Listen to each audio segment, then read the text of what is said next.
I mean, we've seen it in our whole, life being saved in the Lord. As long as you've been saved, you've seen this type of thing, whether it's an enemy being exposed, whether it's a brother or sister in Christ being exposed. I wanted to kind of touch on this, right? Because when we think of an enemy, it's like, oh, well, that's just our enemy. It's not really a big deal. But we see here the Lord takes even that very serious. Like, listen, it's not a joke. It's not a laughing matter. Really, you should pray for them, that I show them mercy.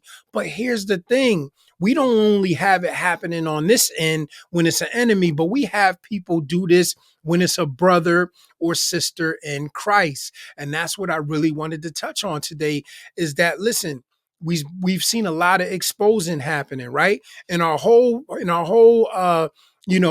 Christian life, we've seen it, right? But it seems like in these last few years, we've seen it like never before. Since COVID, it has been like, God is snatching the covers off of people left and right. And I've seen some situations recently where some brothers and sisters in Christ with names that, are somewhat famous, God has allowed them to be exposed for certain things that they're doing.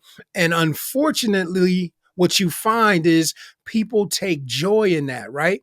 So think about this. If God has an issue with you taking joy in an enemy falling or stumbling, how much more do you think he has a problem if you do that, if it's a brother and sister in Christ?